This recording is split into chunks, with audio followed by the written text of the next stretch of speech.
So, are the question papers out? Are the boys writing exams? Yes, sir, all question papers are deployed, and we made the papers as you suggested.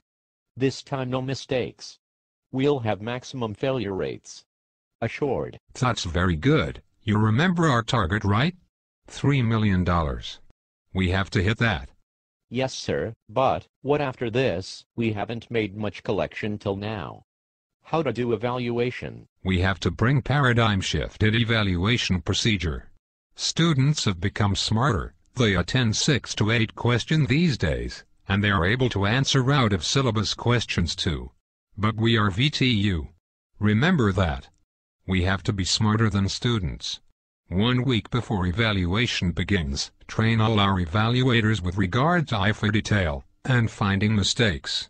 Yes, sir, I understand. I'll get that done. Cut marks for every damn mistake.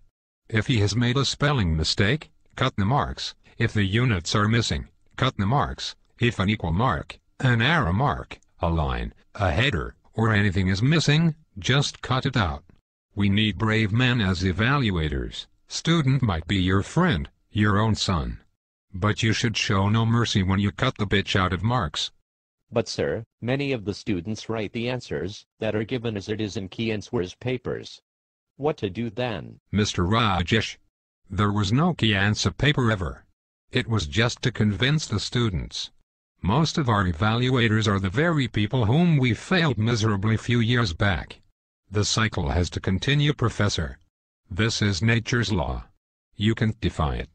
But how can they evaluate the right answer, sir, when they themselves don't know it? That is exactly the point, mister.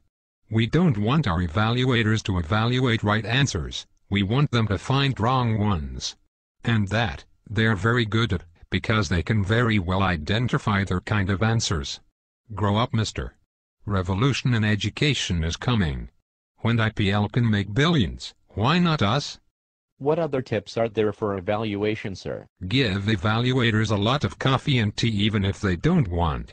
And make sure that the cups used are very weak and old. This way, at least out of 100 people, 5 will spill their coffee on answer paper and ruin the marks of a student. That would add a few dollars to our target. That's very creative, sir. What else? You have to be creative if you were to be a chairman. Announce prizes for highest number of paper evaluator, by that they'd be more motivated and there would be more mistakes in evaluations. More mistakes is directly proportional to the number of re-evaluation requests, which again means more money. That is great, sir, but there are a few students who write perfect answers. What about them? Give them 90+ marks. Gone mad? Give those kind of people below 40 marks. But why, sir? I don't understand the logic. Mister. These are the people who have complete confidence in their answers and they would go to any extent possible to get the marks that they deserve. Even challenge re-evaluation. Now these are the only people who'd apply to challenge re-evaluation, and you are telling me you want to lose them. Fail them and they will put in more money to get higher marks. Think business, sir.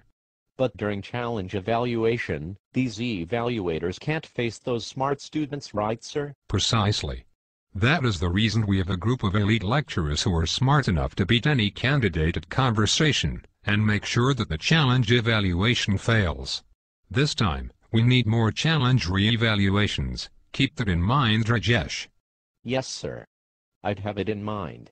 What about the people who are just after verge of passing, and are say 36 or 35 marks scorer? Give all those people 34 or 1 mark less. By that way, they would surely apply for eval, as they know for sure that their marks would increase, and we'd give them that extra mark and return half money back. Profit is profit, right? True, sir. Regarding the failing part, sir, you said 25% failures. Whom to fail, sir? What kind of people to fail? Have you seen the exam application form? Have you noticed one irrelevant field to be filled in that? I have seen the form, but nothing in particular. Why, sir? We ask the student to fill out their annual income, and that is exactly the field we look for when we shortlist the candidate to fail them. The more money they have as their income, the more their parents support whenever a candidate fails.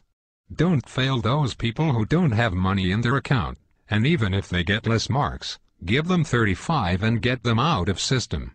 VTU is a flawless system, Mr. Rajesh.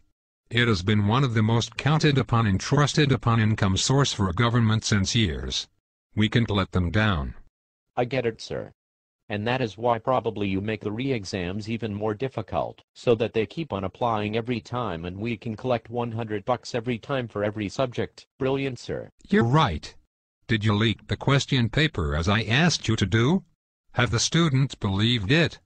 Yes, sir. They have only been preparing only my question paper. I even uploaded it on torrents. That is brilliant. We need more innovators like you, Mr. Rajesh.